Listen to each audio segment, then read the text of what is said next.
Well, YouTube, here it is. My Ash vs. Evil Dead Power Glove 2.0. Fully completed, fully wired up, and fully ready to go. Give you a nice look there at the whole piece with the chainsaw.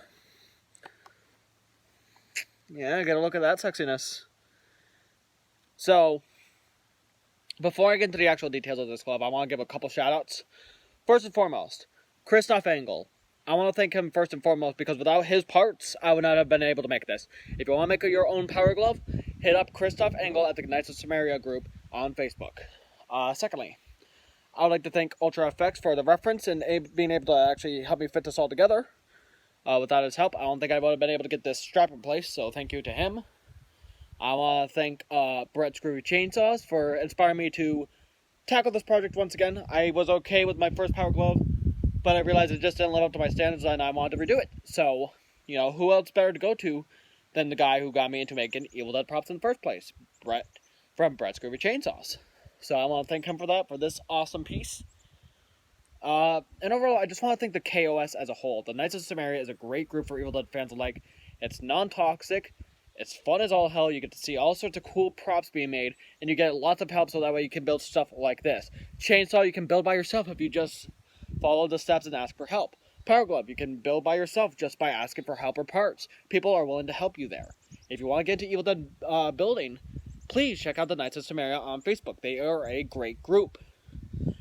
With all of that out of the way, all said and done, let's take a look at this Ash vs. Evil Dead Power Glove 2.0. So let's just kind of get in there. You can see all the details there. We got the red rocker switch nice and lit up. Can switch it on and off.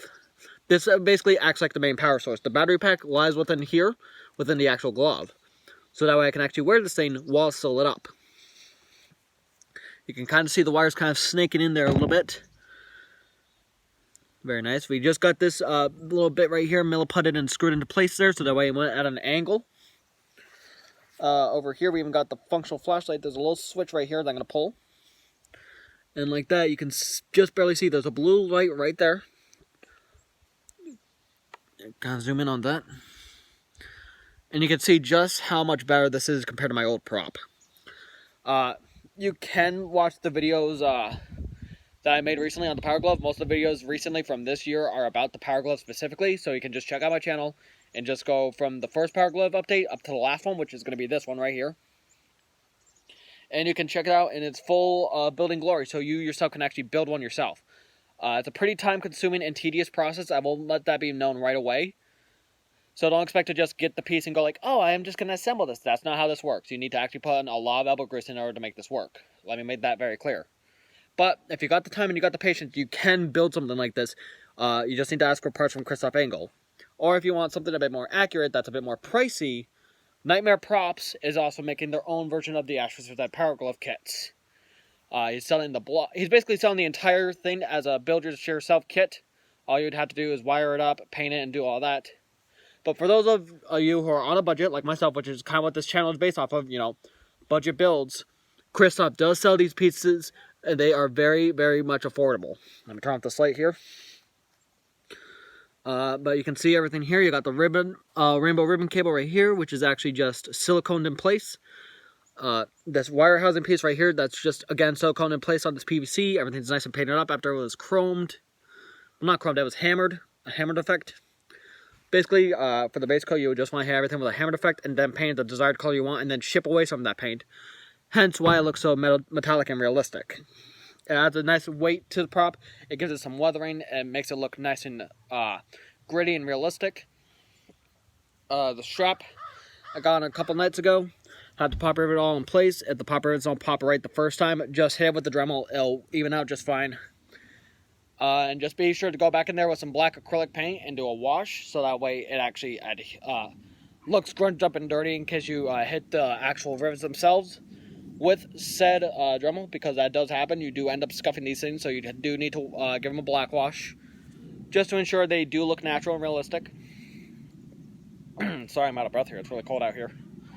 But yeah, as you can see, it lights up, and the hand will be removable because I got two magnets right here, and this latch does hold it down. The latch also does move, but I added two magnets here, so it's not flopping around all over the place. I just snap in place, doesn't go anywhere, doesn't move, doesn't shake, doesn't do anything like that.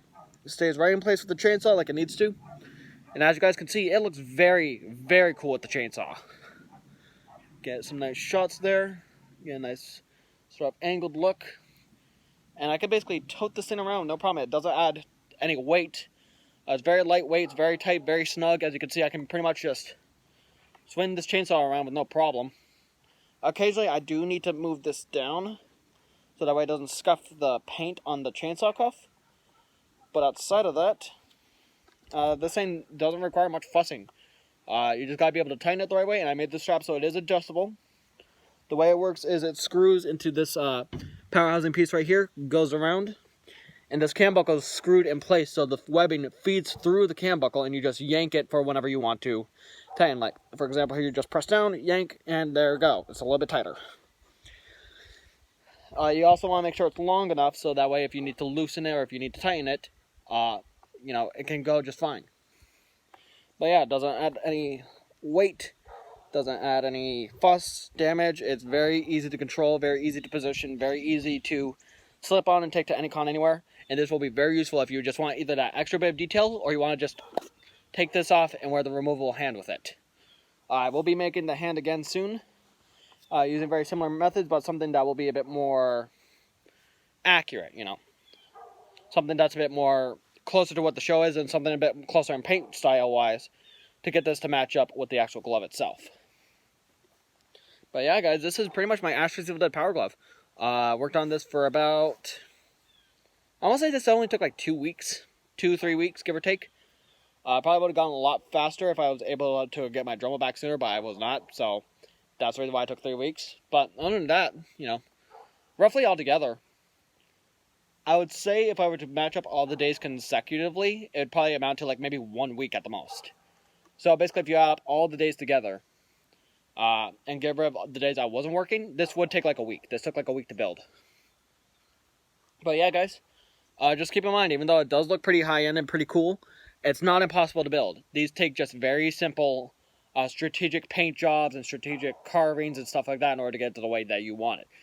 I want to encourage you all to try it out and build it for yourself. I will not be selling these, as these are not my parts to sell, especially finished, because, you know, that's illegal.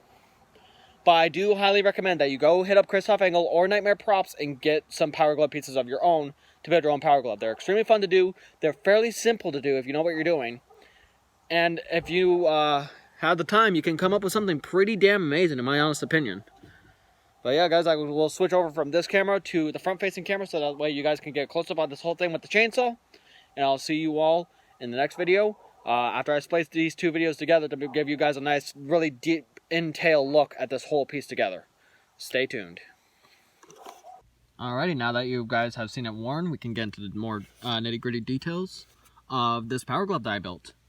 So as you can see here, we've got this part milliputted up. Now, I did lie a little bit. It's not fully finished. I still need to do some painting in the way, all the way back there. And then clear coat all of this one more time just to ensure it's really secure in terms of paint. But as you can see here, it's pretty much done. I am very, very happy with how this came out. So let this kind of be like a learning lesson to you guys, okay? If you make something, but you feel you can do better, or you're just not happy with your old product, try again. There's no shame in starting over and tearing down your old pieces to make something new. There's nothing wrong with that at all. It seems infuriating, it seems upsetting, and it seems time-consuming, but trust me, it's more than well worth the time, the effort, the frustration, and the anger. Because in the end, you can have something that's just painted on lights and just has a crappy, cheap paint job. But once you've redone everything and got all nice and smoothed out, you come up with something that looks fairly realistic. And on camera, probably would barely be even noticeable as being just resin and plastic, if I'm being completely honest with you guys. Because sure, while the sculpt on this is very good, and the lights on it are very cool, what really sells it is the paint job and the dedication you have to put those little extra details in there. If you have the time and the dedication for that, you have more than a fair shot at making something that's close to this, if not better. But you can kind of see there, that's where the battery pack sort of lies. Again, there's a hole in the back of the PVC, so that way the battery can just slip in and just call it a day. You got this little decorational knob in place. these pieces are connected by, this is screwed in and then it has the edges milliputted in to make it look more natural. This black piece is attached to the red piece just again through silicone, and same with this, siliconed on. The lights are nice and soldered in.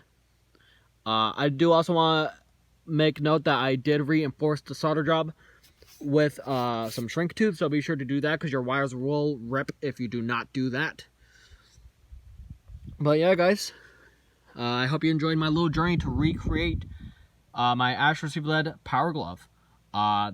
Version 2.0 as I call it. So you can kind of see it there now with the chainsaw. Do a nice flipperoonie. Yeah, that looks nice. But yeah, guys, I will have more videos regarding Power Glove stuff on the way soon because I still need to redo the wire plug for the hand. I still need to redo the hand itself, and I still need to attach the hand and so on and so forth. So when that video comes, keep your eyes peeled because this glove is going to be taking the whole next level. In the meantime, you guys stay groovy. And please get creative, have fun, and if you need inspiration, please check out the Knights of Samaria Facebook group. They're a great, lovely group of people, and I cannot highly recommend them enough. I love the page, I love the group, and I also just want to say that they're not sponsoring me for this. This is coming deep from the heart. I love these guys.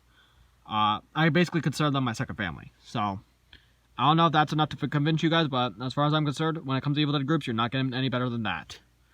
But that's a rant for another day. You guys stay groovy, and I hope you enjoyed this series on the Ash Receive Lead Power Glove 2.0. Stay groovy.